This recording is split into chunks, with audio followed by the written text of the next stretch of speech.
Hey guys, for those of you who don't know me, I'm Ryan Vandenberg. I run the channel. I'm a filmmaker, film watcher. For those who do know, the very few who know, I have been meaning to make a video for quite some time. I have been very absent. As you can tell from my apology for my absence video that I posted before this. So, welcome to my review channel. And welcome to my first review. Yeah, so here we are. Today, I'm going to be talking with you about The Fly, which I consider to be probably definitely one of the greatest films of all time ever made, ever. So today I'm going to be talking about it. The Fly is a sci-fi body horror film released in 1986, directed by David Cronenberg, starring the GOATs, Jeff Goldblum and Gina Davis, and I absolutely love this film. I've got a shirt, you can see. I've got it on DVD. I love physical media, and I've got it. See that? Where is it? See that? That's my disc. So, today, first thing we're gonna do is I'm gonna go through the summary, and I'll tell you my thoughts. Okay. So, The Fly follows our main character named Seth Brundle, who is a scientist who is working on creating a teleportation machine to learn how to teleport life of sorts. He starts out only able to do inanimate objects, and at that point, that's as advanced as it gets, and he wants to take it further. So, one day, while at a party for, like, science people, I don't know exactly what to call it, but he meets Veronica, also known as Ronnie, her nickname. And she's a journalist who wants to write a story on somebody's scientific project. And when they meet, you know, she's interested, she's asking questions, and he's a little bit reluctant to share right there, but he invites her back to his lab/house, which is like this terrible looking, ridiculous, like, warehouse. The set for that thing is really great. I do love that. Like, the set for that is, like, really peak. Cause, like, it's just so over the top. Cause, like, what do you mean he lives there, bro? But yeah, so they go over there, and he shares a little bit more, and you can see around the room, his creation of machines that he calls telepods.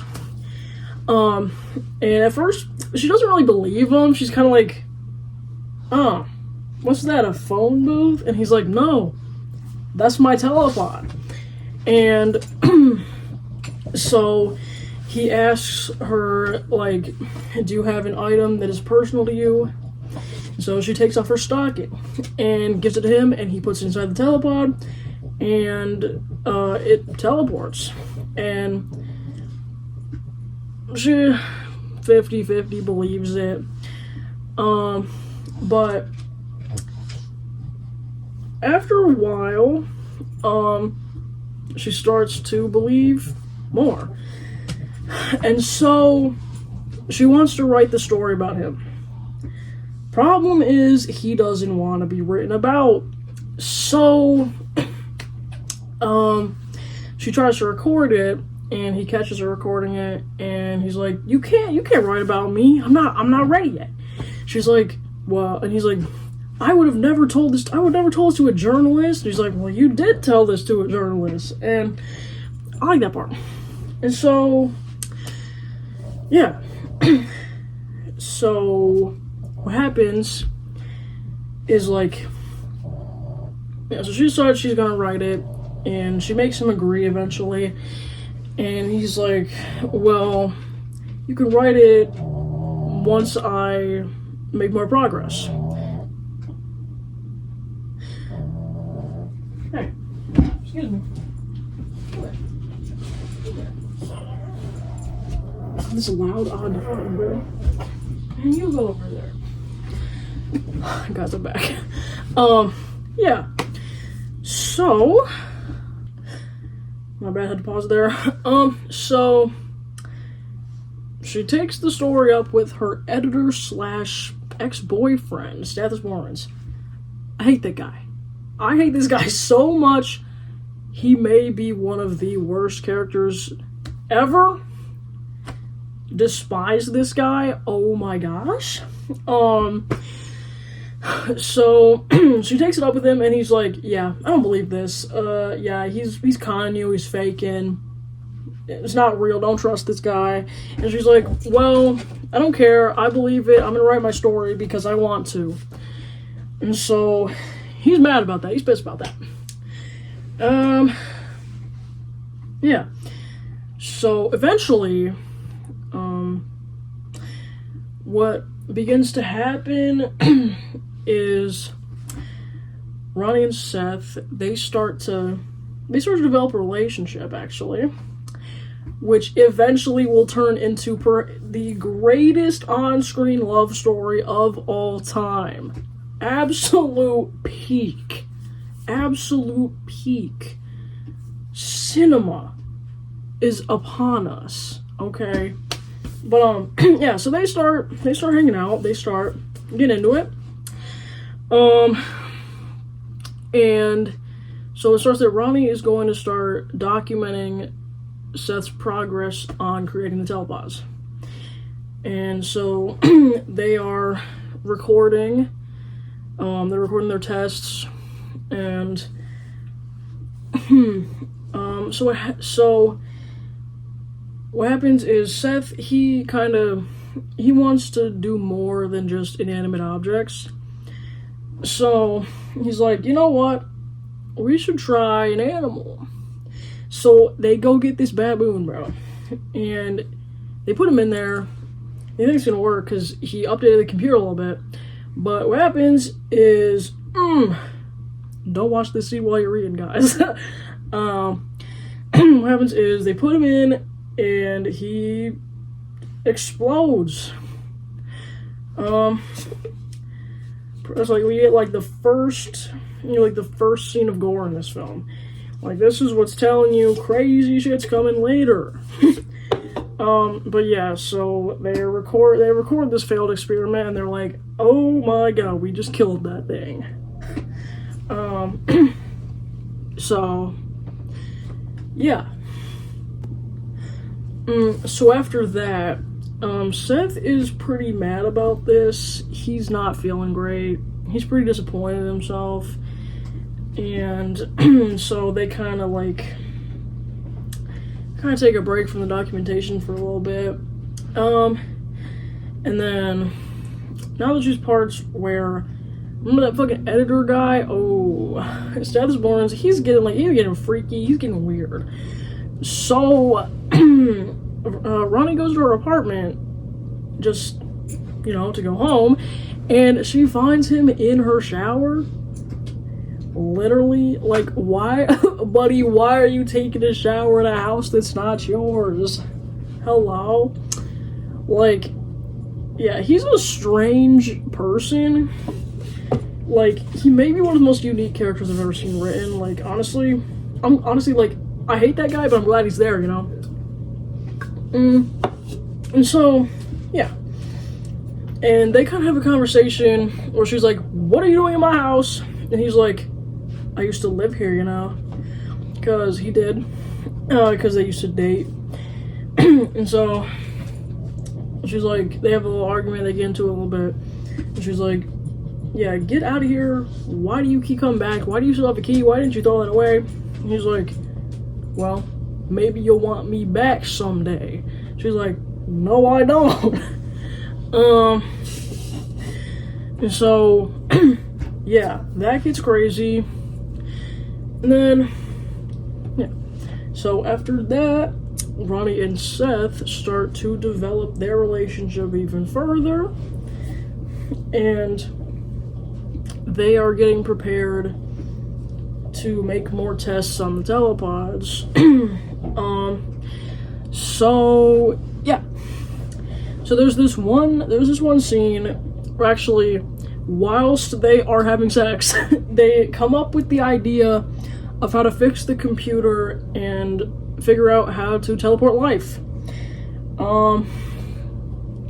So they go to do that, and they go do that. Hang on. I really have seen this film like 119 times. I just forget what I'm saying whenever I have to talk about stuff. But anyways, yeah. So they figure out what to do with the computer, and they teleport a piece of steak, and so that works. It doesn't completely destroy it. And so they taste both the normal one and the teleported one, and they conclude that the teleported one tastes bad because the telepod is only producing a imitation of the flesh.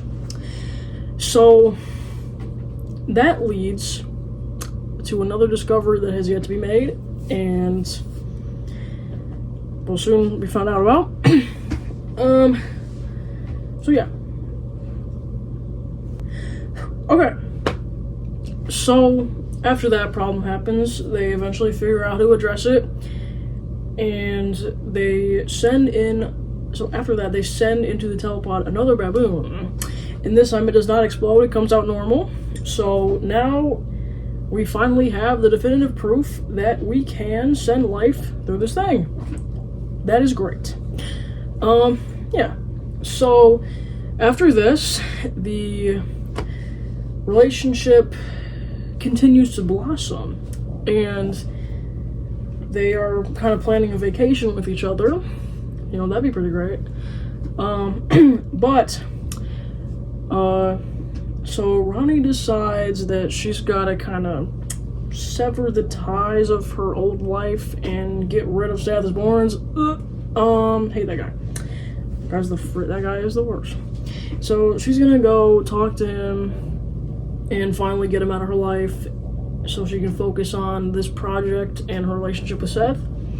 But so when she leaves, she doesn't really tell Seth exactly where she's going, and so he figures it out himself because he finds a paper from Seth, and is like, from the desk of Seth Borns, and he says this great line. He goes, "From the desk of Seth Borns, how about under the desk of Seth Borns?" Like, that one, it gets me every time, bro. Like, yeah, and the delivery on it is perfect, like, bro. But so yeah, so he is a little skeptical. He starts to kind of suspect that she's cheating. And so originally, Seth and Ronnie had a plan for Seth to put himself into the telepod while Ronnie recorded, and they would do it together to finally test putting human life through the telepods. But now that he's really pissed off because he thinks that she's cheating on him, he gets really drunk and goes in without her. And this right here is the absolute point of no return in the story. Yeah. So he goes in without her and breaks their promise. And while he's in there, you know what else gets in there?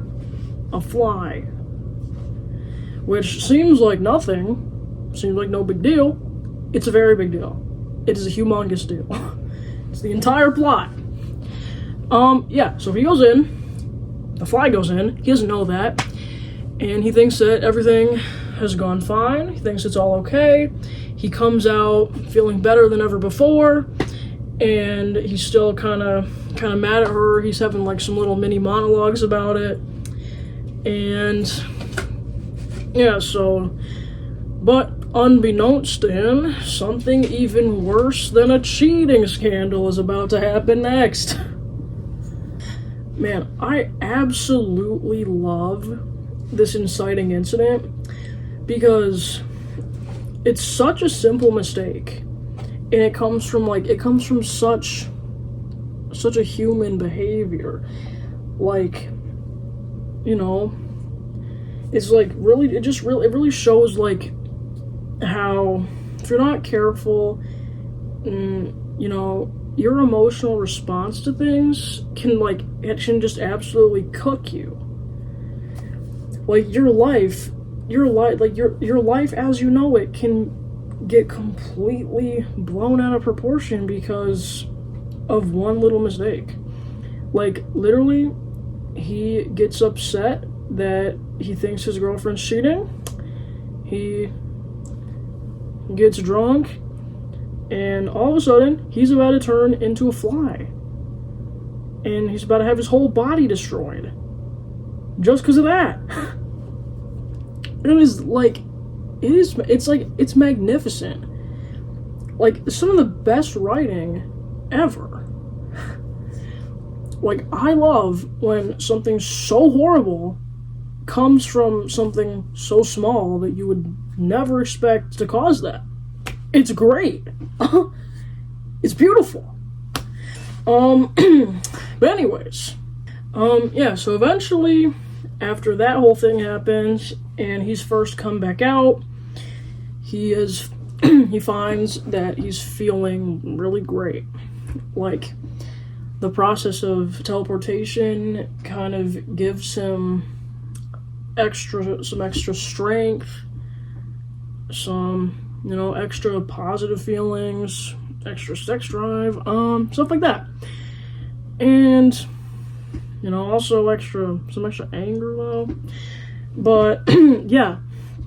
So eventually he reveals to Ronnie that he did go through without her, and, you know, she's disappointed but not too mad, and she you know, tries to explain why she actually had to go out. Yeah. And so now it is about to get really crazy. So get ready, guys. Buckle up for real. Yes. So yeah, along with these new good feelings he's starting to experience, there is a price to pay along with that. Eventually, he has started to become more irritable, worse temper, starts to be really mean. Not good. Bad stuff overall. And so, yeah, him and Ronnie kind of have like a little bit of a falling out for a while.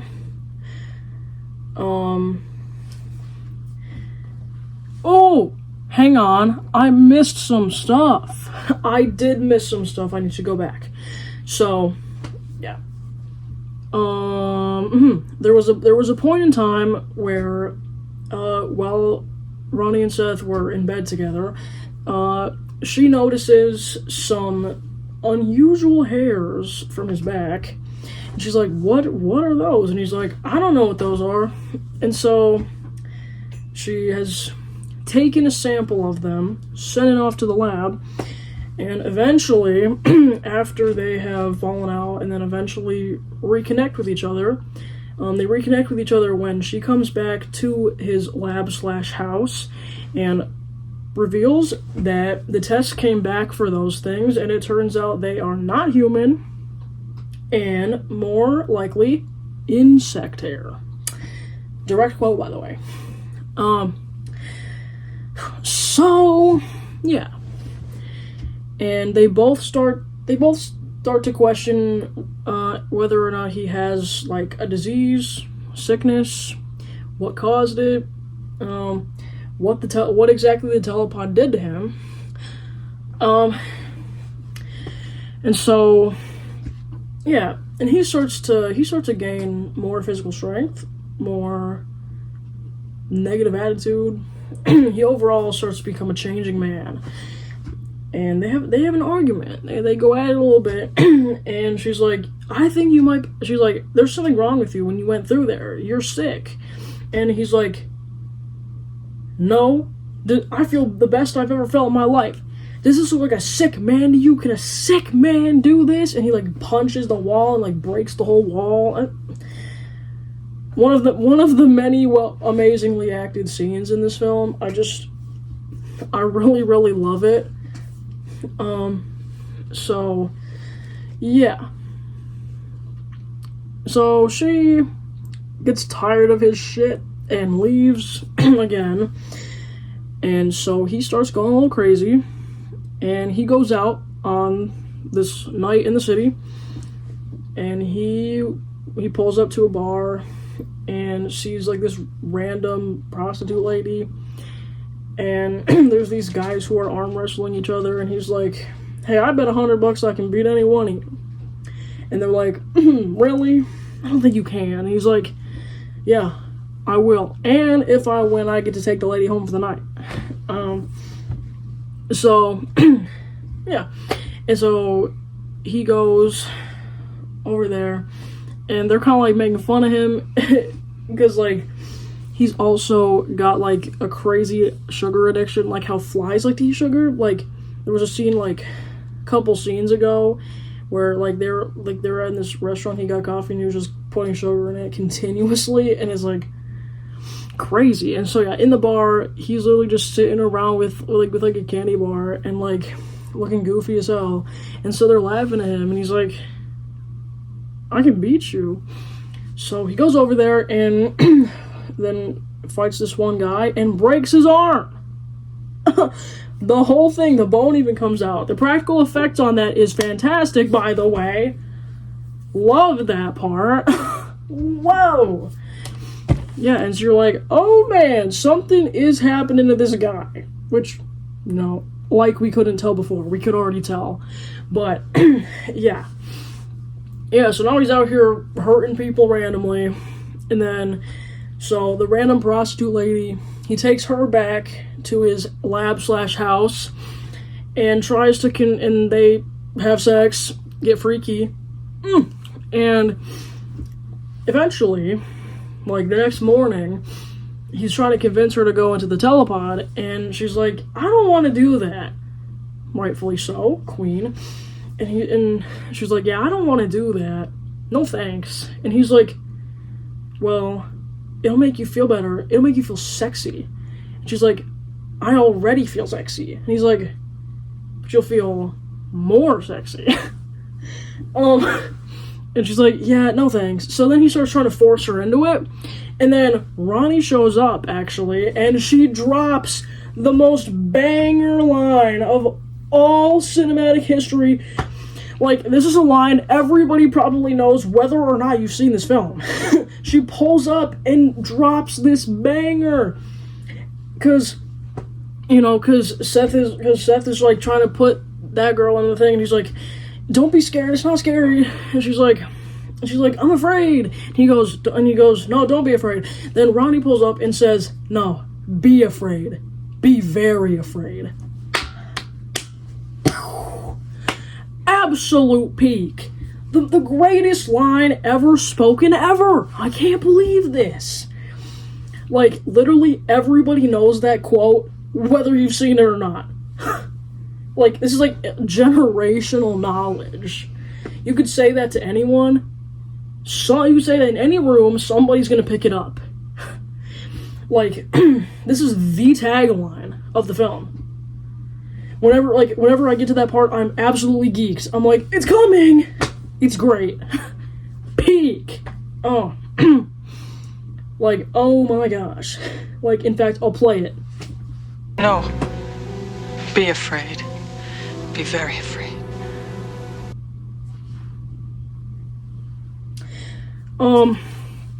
Yes. So, anyways, let's get to the crazy part. I realize I might have some events mixed up by this point, so if I do, can somebody, like, correct me in the comments? Because, like, I do know all the events of this film, but I, like, get really excited and I kind of get them out of order when I talk about it. But anyways, so, yeah. So, that other girl finally leaves, and our main couple is about to talk again.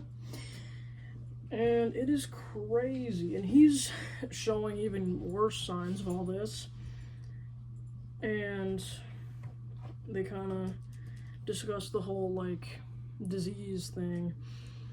And, yeah, so eventually, after that, when Seth is alone in his lab/house, he goes in the mirror and finds that his nails are coming off, and he looks like shit. He is chopped. Probably smells terrible, bro. And he's looking in the mirror, and, like, his body is just kind of, like, falling apart. He's got no nails anymore. He, like, loses a tooth. And he's like, am I dying? And I'm like, yeah, I think you are. So, yes. Then eventually, he starts doing some research into what happened with the telepod, and he's asking his computer questions. And the computer's, and he's like, so what happened in the telepod? And the computer's like, there's a fly in there. And he's like, there's a fly in there.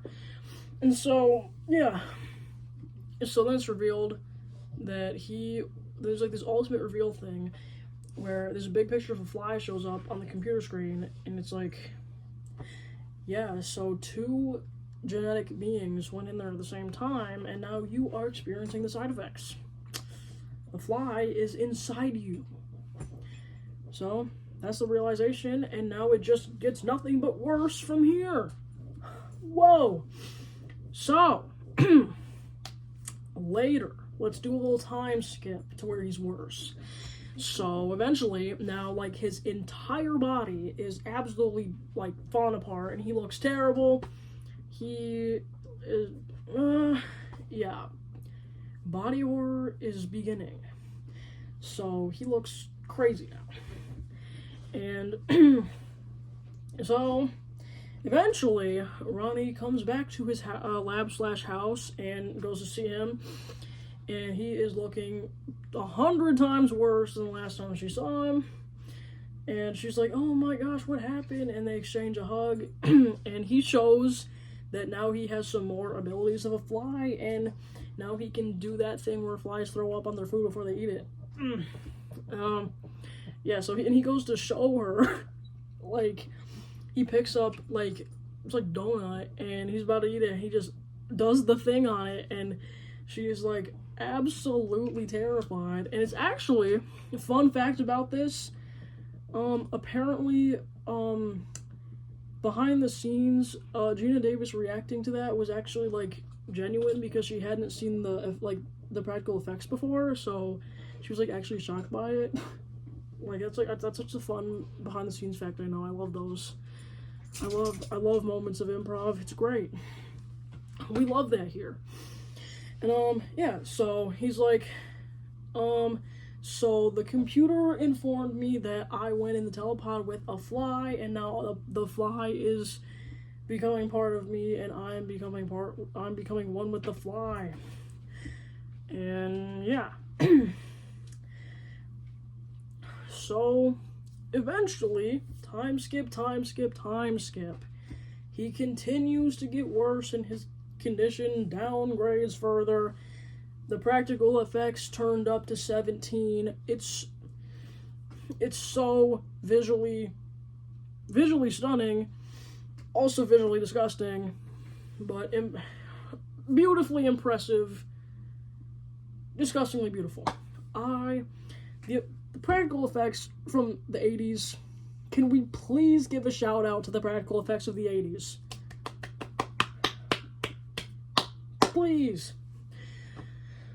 Because that's why I love new wave body horror. It's so good. It's probably my favorite subgenre.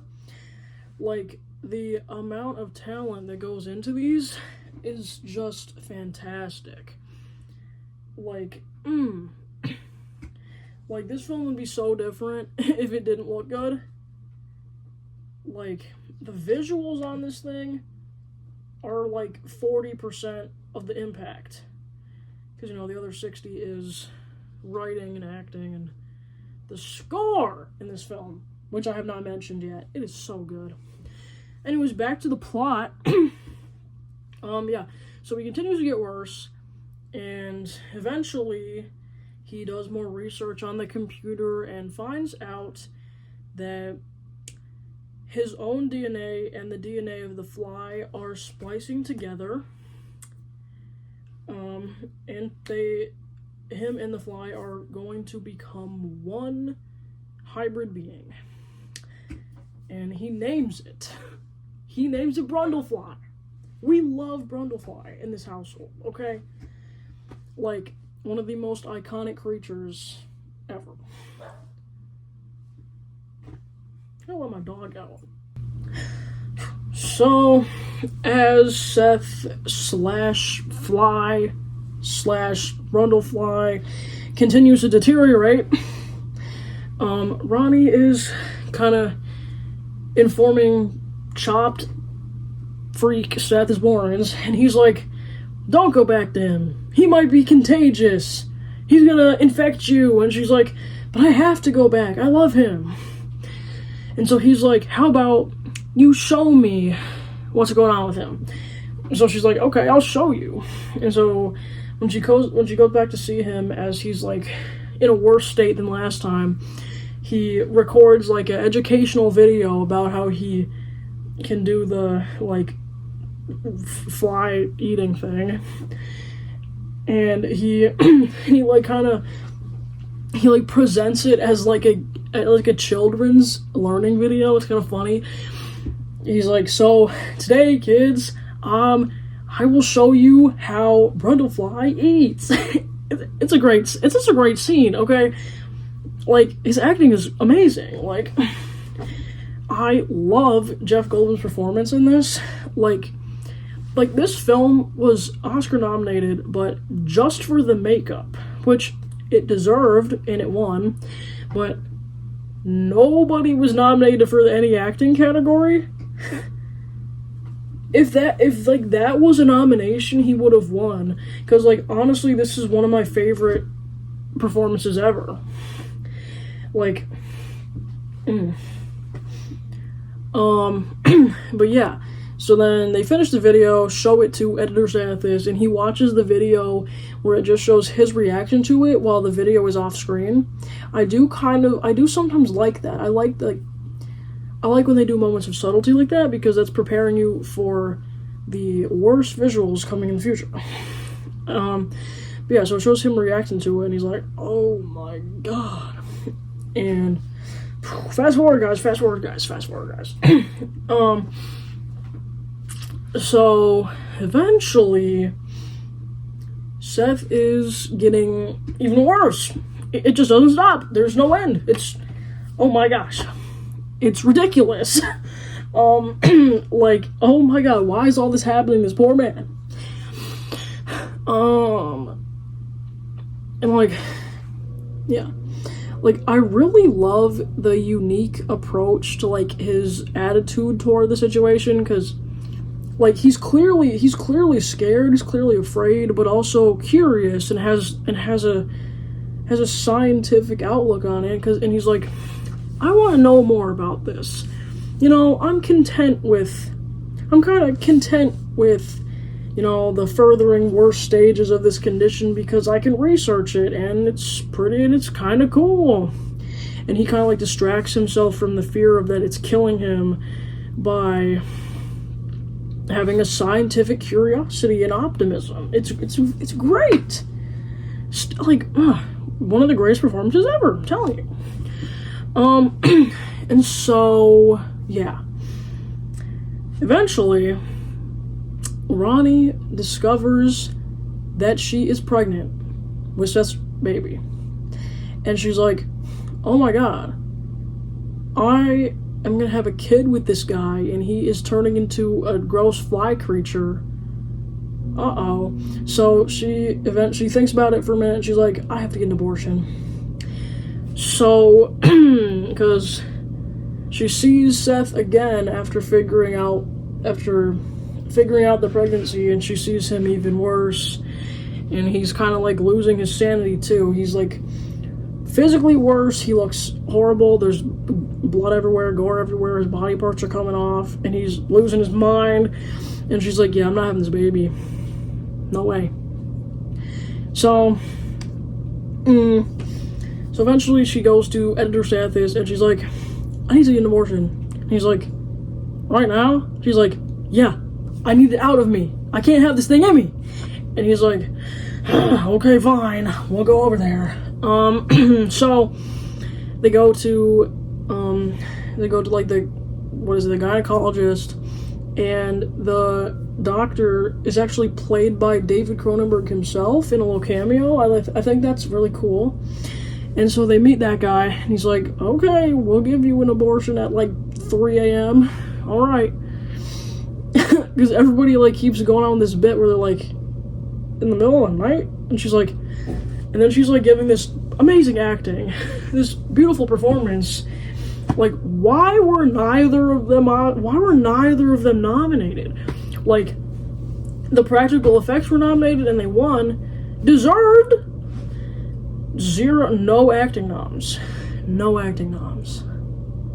I can't believe it to this day. Like, the Academy stays unrecognizing the horror genre, disrespecting it every day. Well, okay, this Oscars though, we did get some horror wins. We got Amy Madigan won Best Supporting Actress for Weapons, and Sinners had a chance of being Best Picture, but it got taken by one battle after another. But there were Sinners wins though. Michael B. Jordan won Best Actor. That was great. Back to the plot of The Fly, guys. I'm getting distracted. But, yeah. So she's about to get her abortion, and she ends up having a dream involving herself giving birth to a big fly larva. It's a really silly looking thing, but the fact that it's a dream saves the whole thing. Because if that was actually real, like, that would have ruined the entire film, I believe. That would have turned into nothing memorable and just like a basic thing. But yeah, so the fact that it wasn't real saves it. Yeah, so eventually, Seth is in his worst condition. He's lost all of his body parts, basically. He doesn't have nails anymore, he doesn't have hands anymore, he doesn't have ears anymore, because his ears came off a while ago. There's a scene that shows it. I have forgot to go over a couple of things. I'll get to what I missed later. He doesn't have a private area anymore. There's a scene where he opens a cabinet of stuff, and it's just jars of like all the pieces of himself that he lost, and a certain one is in there. You know what I mean? And so he's lost everything. He's broken. He doesn't exist anymore. He's just like slop. So what occurs next? So while he's in this state, there's a really great monologue that happens. He actually has two really great monologues, and I forgot to go over the first one, even though I'm like absolutely in love with that monologue. I don't know how I managed to forget to say it, but I'll get to those both after the explanation. So at the abortion place, eventually Seth breaks through a window and comes in and takes Ronnie and brings her back to his lab/house. And he has a plan so ever since he found out she was pregnant, he started a plan to put himself and her baby inside of a telepod to bring himself back to being human by putting in the human DNA of her and her baby.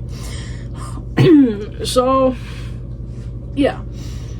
And so he's about to do this, and now I hate to say this, but Stethosborans actually does something good for once in his life, and he comes in clutch here. He does end up saving the day. I can't believe it. But yeah, so he comes in there, and Seth is about to do stuff. Then Seth grabs his arm and uses the fly puke to dissolve his hand off. The whole thing comes off. He throws up on his hand, and it comes off. And the effects are great. Once again, I love practical effects. Body horror is so peak. It's amazing. It looks wonderful. I mean, I'm not like a gore freak. Don't confuse me for those people. I love the artistic talent. But it's so good. And then after he's done with the hand, goes over and gets the foot. Does it right in the ankle, and the effect on that one's even better than on the hand. Like, I don't know how they did that. I need to look into it because yeah.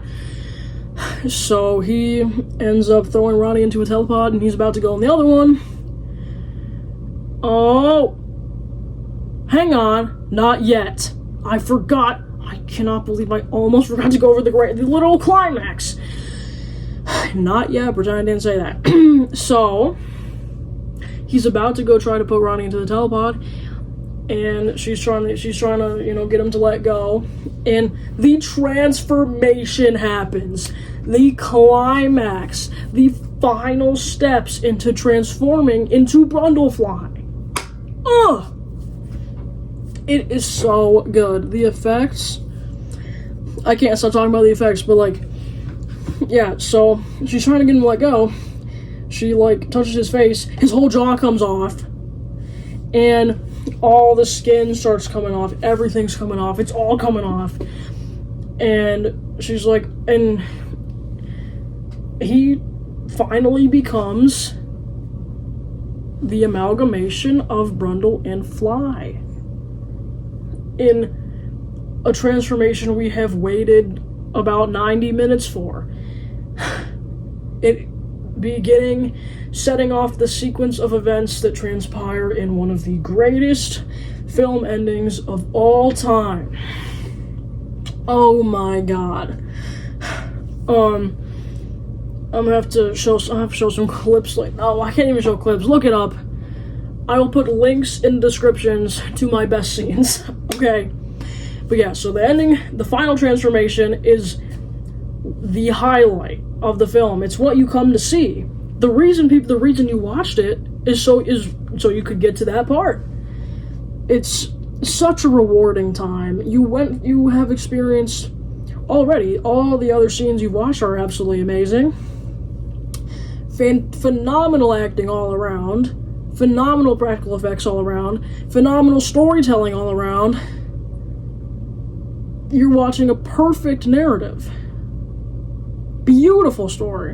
And then you get to the reward. The climax. The most important thing. That. But, yeah, so after this beautiful climactic transformation, where we finally are revealed what the final product of Brundlefly was supposed to be, he, throws Ronnie in the telepod, he puts himself in the other one, and right when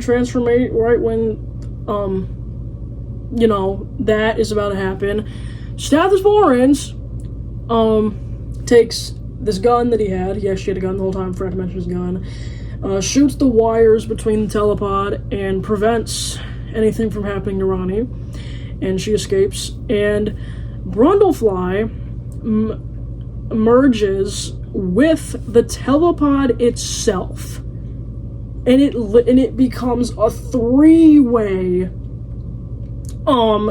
genetic thing.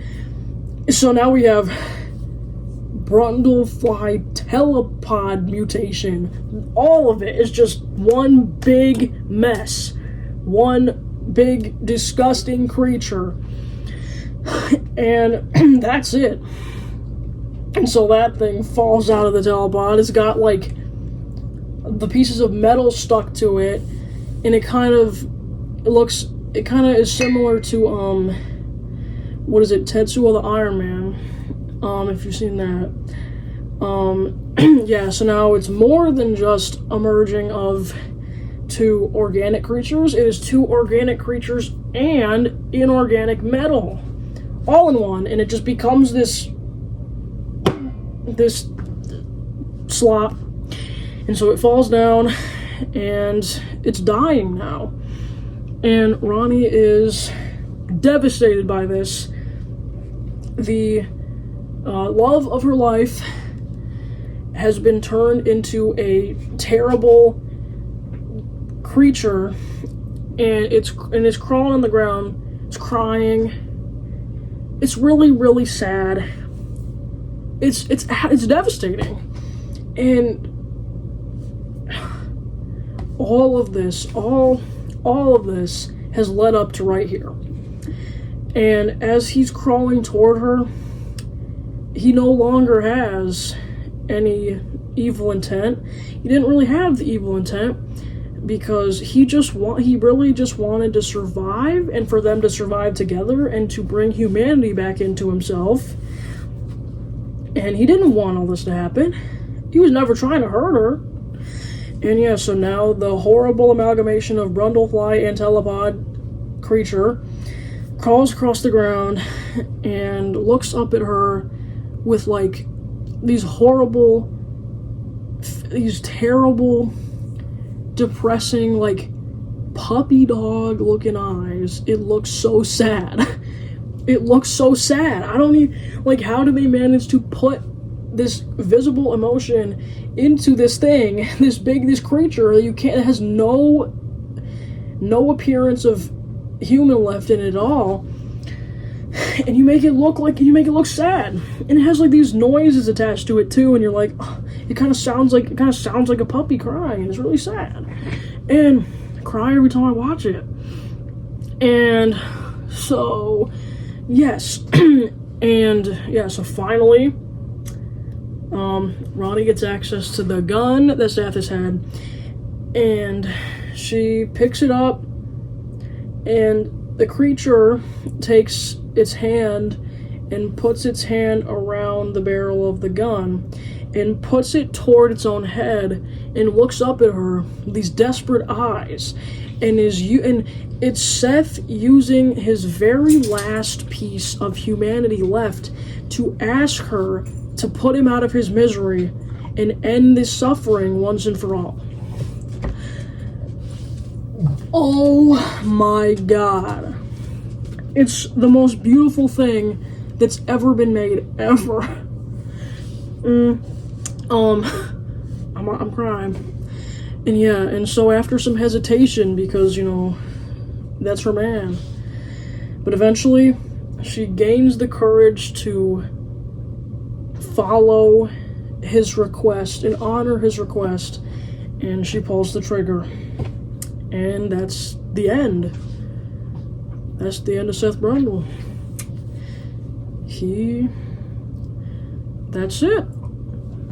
And the end of the film it literally just ends with her crying after she shot him. There's no, like, after scene. There's no, like, finalizing thing. There's nothing to go and, like, check up on her afterward like a lot of films do. It literally just ends. Like, how often do you see that? Like, that is the most unique ending of all time. It literally just ends. It just fades to black with her still standing there crying, and that's it.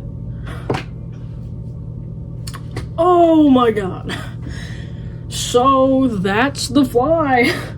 Oh, I dropped my phone. That is the story.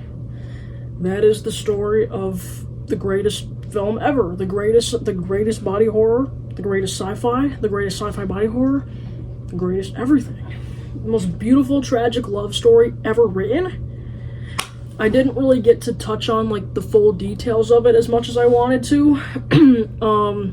I forget a lot of words when I'm explaining something, so I'm surprised that I was actually able to describe fully start to finish this summary, but that's it. Now, okay, the monologues. I was going to talk about that.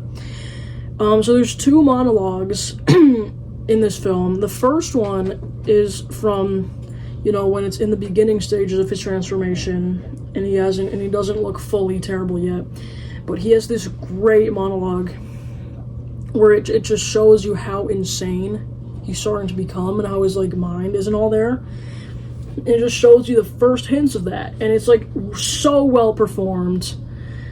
That monologue alone, plus the other one, those 2 combined, literally should have gave him an Oscar nomination, even, like, if not even a win. I actually don't know what else was nominated that year, but a nomination would have been awarded if the Academy was not a bunch of idiots. Yeah, I will have links to those in the description of this where you can watch. I'll put it in a pinned comment too, so you can know what I'm talking about. But yeah, that monologue is amazing. It's one of my favorite things ever. And, like, there's just so much talent all around in this film. It's just so beautiful. So beautiful. Plus the score, amazing. Everything is just all around amazing in this film. Really, I don't know what else more I can say. Yeah, I'll have some more. I have all the links to the best scenes in the description and pinned comment. Yeah. What else? That's about it. Thank you for coming to watch this. Thank you for being my audience. I'm so grateful that I get to share with you my knowledge and my thoughts, and I hope you enjoyed. It's really been a pleasure speaking with you guys, and I'm very excited for my next episode of this, and hopefully I will actually release it within a reasonable time, and I won't make you guys wait 27 years anymore. Yeah. So that's been the episode. That's been the review. Thank you, and good night. Bye, gang.